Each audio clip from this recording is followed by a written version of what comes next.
नमस्कार साथियों, आप हैं सिलेक्शन इंडिया के ऑफिशियल यूट्यूब चैनल पर, जहां मैं आपका बहुत बहुत स्वागत करता हूं, अभिनंदन करता हूं।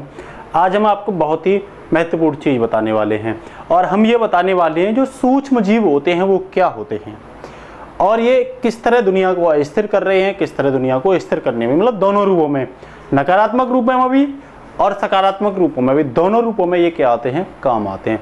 पहले तो ये जानना जरूरी है कि सूक्ष्म जीव होते क्या हैं।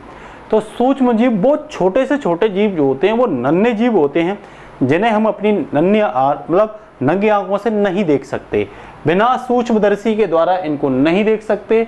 और इनकी जो स्टडी की जाती है वो सूक्ष्म जैविकी के अंतर्गत की जाती है। आप कह सकते हो कि माइक्रोबायोलॉजी के अंतर्गत सूक्ष्म जीवों की स्टडी की जाती है। जैसा कि आप देख रहे हैं, ये सब क्या है, भिन्न भिन्न तरह के सूक्ष्म जीव हैं। क्या है ये? भिन्न भिन्न तरह के सूक्ष्म जीव हैं। देखो ये आपको दिख रहे हैं, ये सब भिन्न भिन्न तरह के सूक्ष्म जीव हैं।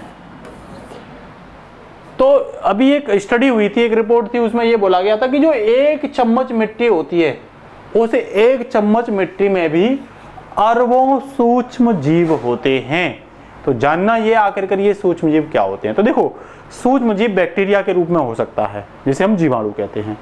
सूक्ष्म जीव वायरस के रूप में हो सकता है, जिसे हम विषाणु कहते हैं। दुनिया इस समय कोरोना वायरस से जूझ रही है, पता तक नहीं कर पा रही है, तो कितना छोटा होता होगा इसका साइज। सूक्ष्म जीव कवक हो सकते हैं, जिन्हें हम फंगस कहते हैं। शैवाल हो सकते हैं सूक्ष्म जीव। प्रोटोजोआ हो सकते हैं।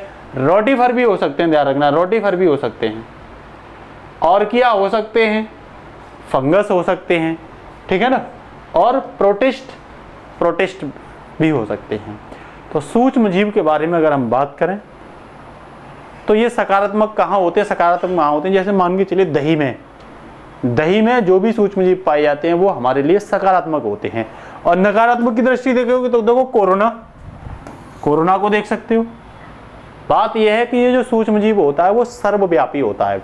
पानी में भी मिलेगा, मिट्टी में भी मिलेगा, हवा में भी मिलेगा, हमारे शरीर में भी मिलेगा, पादप में भी मिलेगा। और दोस्तों, वहां तक ये सूक्ष्म जीव मिलते हैं जहां तक जीवन संभव नहीं होता। जैसे गीजर होते हैं, जैसे कह सकते हैं आप तापीय चिमनी, जिनका टेम्परेचर 100 डिग्री से भी ऊपर होता है, वहां भी सूक्ष्म जीव पाए जाते हैं।